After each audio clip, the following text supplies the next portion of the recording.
Well, good morning, everybody. Jeff Slakey and Spencer Hughes on the Daybreak show. Coming up in just a couple of days is a big, great, and needed event up at the Hub Center for Seniors in Belfair. From the Hub, Beth Gizzi is on Zoom with me right now. Morning, Beth. Morning. Good to talk Nice with to see you. And it's a big blood drive. It's going to be at the Hub Center for Seniors. It's Friday and Saturday, Friday from 9 to 4 and Saturday from 8 to 4. Now, it's important to note, as we're going to bring in a representative from BloodWorks Northwest, and we're going to talk to North Mason Regional Fire, because of COVID, things have really changed when it comes to blood donation.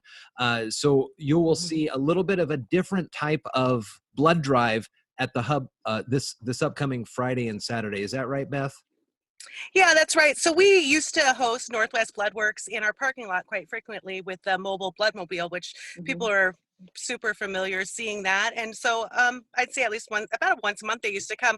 But since COVID, things have changed everything, and they're not able to use their bloodmobile any longer. So when I had heard about the need for blood, originally I tried to schedule a bloodmobile, but then I was like, oh, you can't do that anymore. So decided to schedule a pop-up center at the Hub, and worked with Jeannie over at Northwest Bloodworks to make that happen. And Beau called right then too, and we got to do something about the blood drive. And I was like, we got one scheduled, and he's really helped push the event because we're happy and wanted to bring some hope to the community during this time. It's kind of interesting to have Jeannie on from BloodWorks Northwest and then Beau on from the North Mason Regional Fire Authority too, because for Jeannie, she's kind of like the first recipient of this, and at some point down the road, Beau likely to be working with this folks at the EMTs and stuff to be the recipients of eventually some of the bloods that have been donated over the course of these drives. Jeannie, talk to me a little bit about the logistics here, what people have to do to register if they find out that some of the times are booked already for this Friday and Saturday. I know there's another one coming in November. So how does that all work? Well, the best thing to do is either just go directly to our website, which is BloodWorks NW, like BloodWorks Northwest, bloodworksnw.org, and just click on schedule a donation. And from there, you can input, if you want to go directly to the event at the Hub, you can just input Belfair, and then that one will come up. Or you can, if that's full, then you can just input your zip code, and then everything in the area will come up. So you'll have a choice of things. But yes, we will be back. Thank you, Beth, for inviting us back and hosting us again in November. We'll be back November 20th and 21st, again on a Friday and a Saturday. And if I can just give a shout out to Beau, I haven't had the privilege of meeting him yet, but I want to first of all thank him for the wonderful video that he posted on Facebook. That was just amazing, Beau. Thank you so much. And also wanted to let everybody know that we are honoring our first responders. We just recognized the 19th anniversary of 9/11 last week. And to honor our first responders, what we're doing is we're having what's called a virtual drive, which people can donate at any site, any pop-up, any center. And we're trying to get 137 donations to honor the first responders. And the reason for 137, it sounds like kind of an odd number. Each unit of blood is divided into 3 separate parts: red blood cells, plasma, and platelets. So 137 units could potentially save 412 lives. And Beau probably knows this. I'm sure he does. 412 is the number of first responders that we lost on 9/11. Wow. So it's in honor of them. So you can go, when you go to the Hub, if you have an appointment at the Hub, you just give them, when you sign in for your appointment, when you show up to donate, just give them the donor code FIRST, which is the number 1 ST, FIRST. And then that'll get credited to the virtual drive. And hopefully we'll get 137 donations to honor those first responders. One other thing that we're doing now till the end of September is we're testing all donors' blood for COVID-19 antibodies, because we are very involved with the convalescent plasma program. So this is, I mean, we don't want people coming in if they think they have COVID. Please don't come in. We don't want, I mean, just like you don't come in if you have a cold or Right. you're sick or anything, we don't want you coming in if you're having symptoms. We will send you home. But this is a way that people can find out if they've had COVID. And if they have, we will let everybody know about 2 weeks after the drive. They'll get a letter from us saying if they were positive or negative for the antibodies. And if they're positive, then they'll be invited to donate plasma to hopefully help people that have COVID. Beau, we talk a lot about the give back in the community after events like 9/11 and the amount of people across the country that rolled up their sleeves and gave blood to help in that. And then over the years, it kind of ebbs and flows as these events happen. But this event, this pandemic has really kind of thrown that all up in the air, because once March kind of 15th happened and we are all kind of aware that this lockdown is happening, everybody was really concerned on, how does this get transmitted? What if, can we even give blood? I mean, that was a huge question back a few months ago. Absolutely. Yeah. And so, maybe it wasn't. And the reason why I say that is because I don't even know if blood donation was even registering with folks at that particular time. We were immersed with so many other things. And the way I got involved was same thing. I wasn't thinking about blood donation at all, but we moved into summer, and Beth can attest to this, but I mean, we saw the activity, the number of people coming in our community, folks coming over from King County, took our population and just, skyrocketed. And with that comes significant volume of emergencies and incidents that we had. A lot of those being trauma patients, a lot of those being medical patients that we know later on, of course, we'll deliver them to the healthcare facilities and the hospitals, but they're going to need blood products. And I'd seen an article come out that said, hey, don't forget about us over here in donating blood. And all of a sudden, I'm like, you're absolutely right.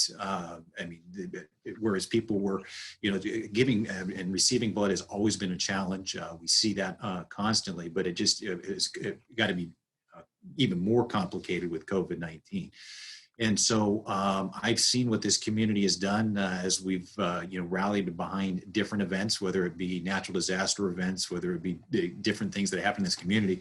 So I called Beth and I said, hey, I understand you're having this thing. What can we do to help? And I'm going to make a bold guarantee here, Jeannie, but we're going to have every one of the spots filled for September. I don't doubt that, Beau. I don't doubt that. Yeah. And then obviously the recognition of the first responders. And then, of course, what happened 19 years ago, that means a lot to us as well. So the opportunity to give back and help, and then the thing is you're sitting here in the chair and, you're giving some blood, but ultimately you're saving a life. You don't necessarily get to witness that downstream, but that's exactly what you're doing. And so when we are treating trauma patients and bringing people to hospital, we know that this is the difference between life and death. And so on 3:00 this Friday, I'll be down there in the chair. I know it's safe as can be. All those testing and safety protocols are in place, and just happy to be a part of this. So let's talk about those safety protocols that are going to be in place, Jeannie, just to make sure everybody is comfortable to come on down. How does it look? Well, that's one of the things that changed when the pandemic hit, is that, like Beth was saying, we could no longer use our blood mobiles because we can't social distance on them. And that has created, a struggle for us. Also, I'd like to mention that with the schools closed, we don't have blood drives at high schools anymore. And that was 20 to 25% of our blood donations. So we're constantly pivoting, and our donors have been wonderful. Our staff has been amazing, and people are really stepping up. But we follow all CDC guidelines in terms of social distancing, by appointments only. The only people that are allowed in are the people that are donating. Everyone wears a mask, donors and staff. So we do everything, and there's plenty of sanitizing of equipment and hand washing and all of those things that we know we all should be doing really all the time. So it's really a very safe process. We make it as safe as possible for our donors and our staff. And one thing I'd like to mention too, that Beau was talking about, the experience that he's had first time with trauma.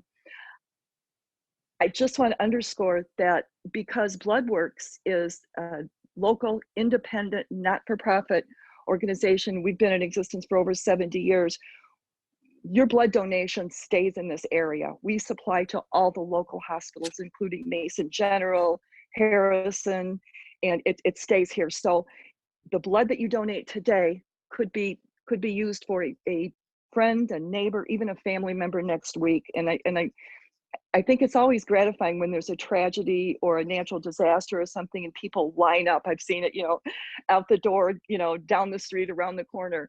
But the time to give is now, because like on 9/11, the people that gave blood the week before are the ones that helped those victims. And So again, it's important to keep a good steady blood supply.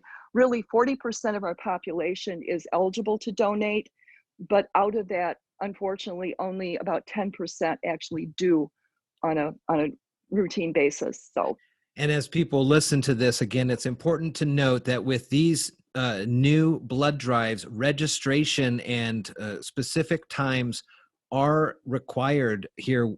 So I know that people will be hearing this and they'll be seeing this and they'll be excited to want to give blood. But if you haven't registered yet, you must do that. And again, you go to the Bloodworks Northwest website, which we'll put the links in the show notes when people rewatch this for folks.